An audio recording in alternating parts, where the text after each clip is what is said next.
जूते उतरवाए गए, कपड़ों के बटन तक जांचे गए। पाई पाई का हिसाब रखने वाली सुरक्षा व्यवस्था के बीच देश के 22 लाख छात्र परीक्षा केंद्र में बैठे थे।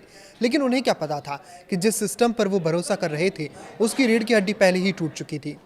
नीट यूजी 2026 पेपर लीक मामले में सोशल मीडिया की अफवाहों को दरकिनार करते हुए केंद्रीय जांच ब्यूरो यानी सीबीआई ने एक ऐसे अंतर्राज्यीय सिंडिकेट का भंडाफोड़ किया है जिसकी स्क्रिप्ट किसी क्राइम थ्रिल फिल्म से ज्यादा सनसनीखेज है। महाराष्ट्र से शुरू हुआ ये खेल हरियाणा होते हुए राजस्थान की सीमाओं तक जा पहुंचा, जहां देश के भविष्य को 10 से 15 लाख रुपए की बोलियों में नीलाम कर दिया गया। आइए सिलसिलेवार तरीके से समझते हैं कि आखिर इस पूरे मनी ट्रेल और नेटवर्क को किस तरह अंजाम दिया गया। नमस्कार, मैं आशुतोष जोशी और आप देख रहे हैं न्यूज़ 18। इस पूरे काले साम्राज्य की शुरुआत होती है पुणे की एक बॉटनी प्रोफेसर मनीषा गुरुनाथ मंडारे से, जिन्हें एनटीएनी क्षेत्रीय भाषा में प्रश्न पत्र का अनुवाद करने के लिए एक्सपर्ट पैनल में शामिल किया था। यह जिम्मेदारी देश के प्रति निष्ठा की थी, लेकिन लालच ने इस पर पानी फेर दिया। अनुवाद के दौरान मंडारे को बॉटनी और जूलॉजी के फाइनल पेपर का पूरा एक्सेस मिल गया और उन्होंने इसी सीक्रेट कंटेंट को चुरा कर लीक कर दिया। 15 मई को जब सीबीआई ने उन्हें मथुरा के एक होटल से दबोचा, तब जाकर इस सिंडिकेट की पहली और सबसे मजबूत कड़ी सामने आई। 17 मई को दिल्ली की राउज एवेन्यू कोर्ट ने मुख्य आरोपी मनीषा मंडारे को 14 दिन की सीबीआई कस्टडी में भेज दिया है, जिससे अब इस नेटवर्क की और भी परतें खुलने की उम्मीद है। मंडारे ने पेपर चुराने के बाद लातूर के एक retired chemistry teacher PV Kulkarni से संपर्क साधा। कुलकर्णी का काम इस चुराए गए माल को प्रोसेस करना था। उन्होंने अप्रैल 2026 के आखिरी हफ्ते में पुणे स्थित अपने घर पर बेहद गुपचुप तरीके से चुनिंदा छात्रों को इकट्ठा किया।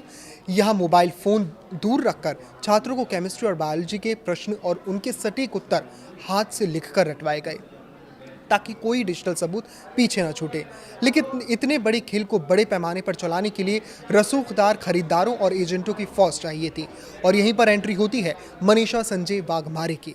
मनीषा वाघमारे पुणे के रसूख सागर नगर में एक ब्यूटी पार्लर चलाती हैं।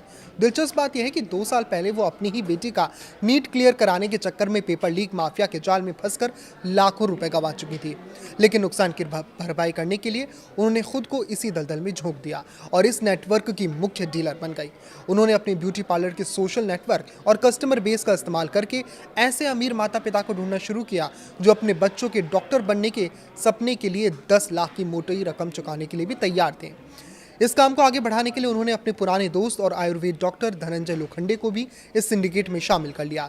महाराष्ट्र की सीमाओं को लांघकर ये नेटवर्क व्हाट्सएप और टेलीग्राम के इनक्रिप्टेड रास्तों से उत्तर भारत की तरफ बढ़ा। धनंजय लोखंडे ने ये लीक पेपर नासिक में करियर काउंसलिंग का धंधा चलाने वाले शुभम खैरनार को 10 लाख में बेच दिया। खैरनार ने इसमें अपना मुनाफा जोड़ा और टेलीग्राम के जरिए से हरियाणा के गुरुग्राम में रहने वाले यश यादव को 15 लाख में ट्रांसफर कर दिया। महज कुछ क्लिक्स में 5 लाख का सीधा मुनाफा कमाया गया। हरियाणा से ये चेन आगे बढ़ी और राजस्थान के जालौर पहुंची, जहां मांगेलाल और दिनेश बिवाल नाम के 2 भाइयों ने इसे भारी कीमत देकर खरीदा। दिनेश बिवाल ने तो हद ही पार कर दी। उन्होंने खुद अपने बेटे का भविष्य सुरक्षित करने के लिए इस चोरी के पर्चे का सौदा किया था। इस पूरे अंतर्राज्यीय रैकेट का अंत तब हुआ जब राजस्थान के सीकर में एक हॉस्टल मालिक के बेटे तक ये पर्चा पहुंचा और उस पिता की मुस्तैदी ने पुलिस में शिकायत दर्ज करा दी। सीबीआई भले ही आज इन 7 आरोपियों को सलाखों के पीछे पहुंचा चुकी है, लेकिन ये घोटाला समाज और हमारी शिक्षा प्रणाली पर एक गहरा और बदसूरत दाग छोड़ गया है। ये घटना साबित करती है कि जब तक परीक्षा कराने वाली संस्थाओं के भीतर ऐसे विभीषणों पर नकेल नहीं कसी जाएगी, तब तक बाहर की कड़ी सुरक्षा महज एक दिखावा बनकर रह जाएगी। ये समाज के नैतिक पतन का वो दौर है जहां माता पिता खुद अपने बच्चों का ईमानदारी की जगह शॉर्टकट और भ्रष्टाचार का पाठ पढ़ा रहे हैं। अगर अब भी इस लचर प्रणाली को पूरी तरह से रिबूट नहीं किया गया, तो देश के लाखों ईमानदार और दिन रात मेहनत करने वाले छात्रों को इस देश की व्यवस्था से भरोसा हमेशा के लिए उठ सकता है। इस पर आपकी क्या राय है, हमें कमेंट करके जरूर बताएं। लाइक करें, शेयर करें और इसी तरह जुड़े रहें। नमस्कार।